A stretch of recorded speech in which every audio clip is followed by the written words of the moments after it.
Hello everyone, welcome back to Morning Shot. We made a video a while ago saying that we can't do serious stories anymore in South Africa because it's a clown country run by clowns. But today is going to be a bit more serious because, as we all know, over the course of the weekend, it came out that Ruyter, the CEO of Eskom, had been poisoned with cyanide. He resigned on the 12th of December, he got poisoned on the 13th of December, and on the 14th of December, his resignation was made public. We're going to delve into this. And most importantly, the history of poisoning in South Africa. It's a very common ANC tactic. But before we go to that particular story, we are looking for sponsors on Morning Shot. If you want to reach the most intelligent audience in the entire country, why not send us an email, roman@morningshot.co.za. Together we can make a great team. But anyway, on to the story. Apparently, Ruyter was poisoned at Eskom. The timeline appears to have been that he went to get a cup of coffee. The coffee itself was laced with cyanide, and this occurred the day after his resignation, but the day before it was made public. So I think there is some confusion as to whether or not he had the cyanide poisoning and then resigned, or whether he resigned and then had the cyanide poisoning. Obviously, the crux of the matter is that Ruyter was poisoned as CEO of Eskom. And before we delve into the reasons why, I think the reasons why are the simplest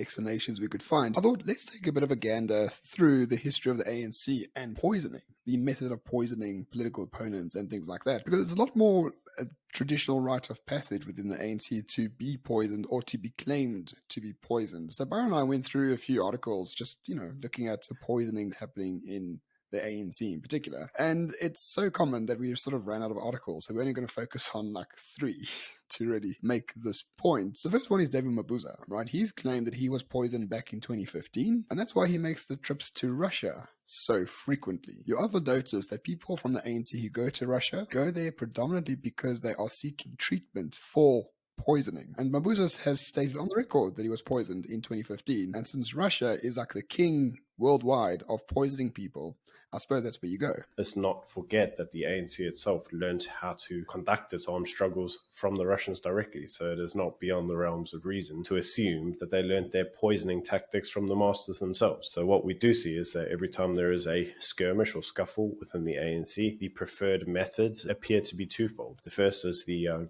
good old common drive-by shooting. The second does appear to be poisoning of opponents. And in terms of poisoning generally within the ANC, Jacob Zuma famously has said numerous times that he was poisoned for joining BRICS because people said he was going to destroy the country, his quotes not mine, by joining BRICS, and therefore he was poisoned by some unknown third force. He did accuse his ex-wife of poisoning him as well, but that never really materialized. And most importantly, a good friend of Ace Magashule died under mysterious circumstances. Ace Magashule himself said his friend was poisoned and didn't make it to Russia on time. So that's why he's dead. So yeah, poisoning is a very common ANC tactic, ladies and gentlemen. That is what you need to know for the purposes of this particular video.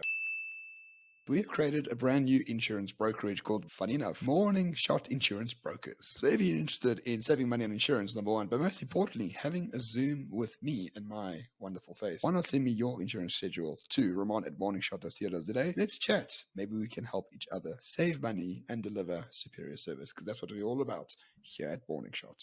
So on to Ruyter himself. What do you think Ramaphosa's response was? Did he come out full of sympathy, empathy, said that, the culprits will face the full might of the law? Ramaphosa literally said on the record that, the Ruyter quit because it's a tough job. This was after the story of the poisoning became public, and his only response was, yeah, it's a tough job. He couldn't cut it as the CEO. I'm sorry, mate, there are tough jobs. Being CEO of Google must be a tough job. Being the founder of businesses, there's a lot of tough jobs in the world. There's very few jobs out there where people are literally killed for trying to do their jobs properly, right? It only happens to ANC councillors, to whistleblowers, and now apparently to the Eskom CEO. But, the problem with the Ruyter is his balls aren't big enough, according to our president. It's just a remarkable thing to say after he almost died. He was almost murdered. But anyway, why was he poisoned, Byron? How many reasons do you want?